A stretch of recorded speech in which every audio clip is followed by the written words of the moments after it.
Being good on the filmmaking field is all about what you can do. You don't value a good cooker based on where he studied, but actually if he can make good food.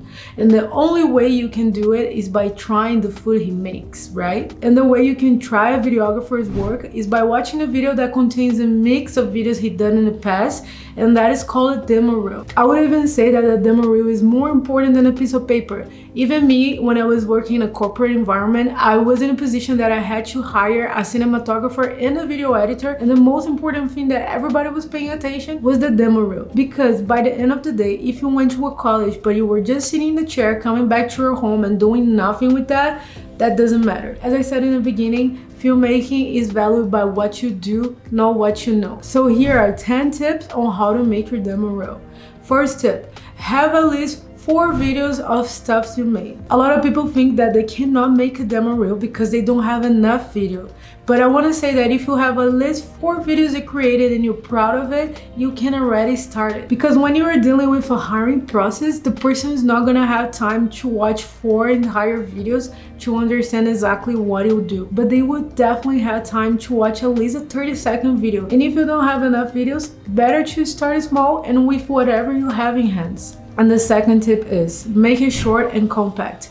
A while ago, people used to do demo reels between 2 minutes to 5 minutes, but usually the person hiring you is not gonna watch all of it. So it's better to have a short video that contains everything all at once than having a long video that is not even gonna be watched fully. So try to have your video between 30 seconds and 1 minute and a half. Even I used to do my videos around 2 minutes, but we are in 2023 and I think 2 minutes is already big enough because we're living in this era of short form videos. So try to impress in a short time, and that's definitely gonna help you, because if you don't have enough material to put out, if you fill up like just 30 seconds, it's not gonna be as much pressure of filling up a 2-minute video with just good things. So put the pressure out and make a shorter video with whatever you have. That's gonna be even better. And the third tip is have the best shots only. Anything that is out of focus, shaky, bad composition, or even when the background is messy because you didn't have budget or time to deal with that, take all out. Just have the best out of the best of your videos. Fourth tip, impress within the first 10 seconds. The first 10 seconds is the hook to grab the person's attention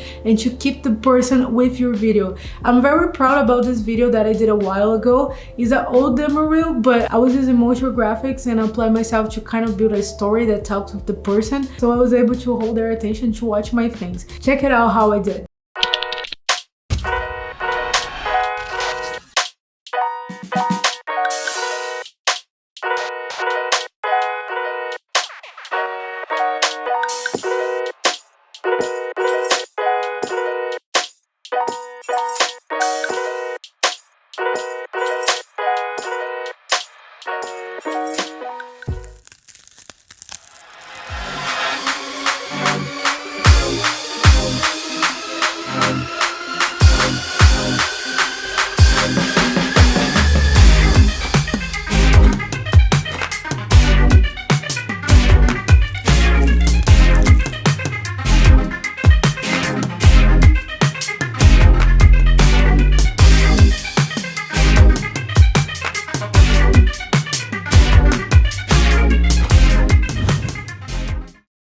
The fifth tip is make relatable to what you're planning to work with. Let's say you want to apply as a director, so your reel needs to be more dialogue based, narratives, show a little bit of story. But let's say you're applying as a video editor, then you gotta show off a little bit more, play with the transitions, sound effects, sound design, make your video dance with the music. Try to show off some brands you work with if you work with big brands. And as a video editor, if you don't have enough of the things that you want to shoot, you are allowed to use stock footage. And I don't see that's a problem if you're starting, because you're not showing what footage you capture, but how you can play with those images, right? So stock footage is definitely a bonus if you're doing a demo reel as a video editor. If you're applying as a cinematographer, try to show the good image that you can capture, maybe some drone footage if you like to fly a drone, and if you like to play with lights, try to show off some of this too. Now, if you don't have any idea what you want to apply, if you want to apply for a little bit of everything, just put a little bit of everything on your reel. And the sixth tip is display your reel in a website page. If you have your reel playing as the first thing in a website page, that looks so much professional than just sending a random YouTube link. You can also host on Vimeo, it looks a little bit nicer, but try to have your reel hosted on a website, even if you're doing just a low-key website and not a very heavy planned website. If you have just like a white page, your reel posted there, your name, some of the videos you made, that would be already sweet, and that's gonna show how professional you are. So try to organize the reel materials, but I don't want this to be a roadblock to you. If making a website is very complicated, I'm planning to do a video teaching you how to create your own website. But if you have your reel in hands right now and an opportunity coming up, just send the link right away, because the faster the person has the link, the better. I do believe that it's better having something ready than perfect. And the 7th tip that I have for you is to make sure you're displaying work that you want to work in the future. For example, I did a bunch of wedding videos, but I didn't want to add the wedding videos in the mix of my demo reel. I was targeting most documentaries, commercial, corporate videos, but then I created a separate demo reel containing only the wedding videos and only the best wedding scenes I had, just to show to the brides whenever they're looking to understand more about my work. And that's a little bit of a problem in this filmmaking life. Let's say you want to hire somebody that can make the perfect sushi, and you want to see the sushi that this cooker made in the past, but whenever he shows off things he's done, he's showing like cakes and big meals and a lot of mix and a little bit of sushi mixed in a whole thing.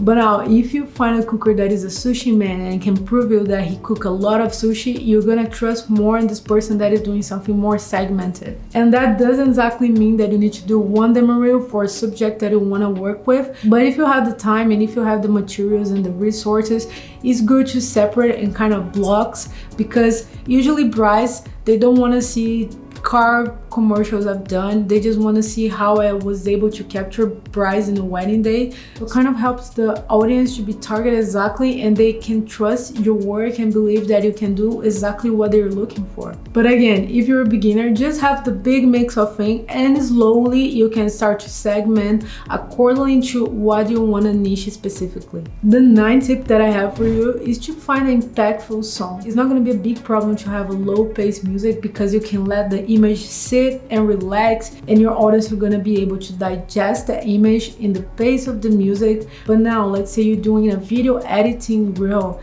the music needs to be powerful. Take the time to find the perfect music, otherwise it might be boring. Unfortunately, it's very hard to see people selling video editing skills in a very low and slow pace, only if you're applying for a position for classic movies or something similar. But as long as I know, usually fast-paced music or music that can dance around with the image is better for video editing. The 9th tip is add some sound design, even if it's for a cinematographer reel, a video editor reel, or a director reel. The sound design makes the video more organic, and you can connect your audience to the video even better with sound design. Don't forget about that. That's very important. It makes a lot of difference. Just add some sound effects with whatever is going on in the image, and you're gonna see how your video is gonna be even more powerful. And the tip number 10 is post your reel. Post on your social media, in your Facebook, Instagram, show to everyone you can. Post on your website, as I talked before, and the more people see your reel, the more they're gonna understand the type of work you're doing, and the more they're gonna understand you as an artist,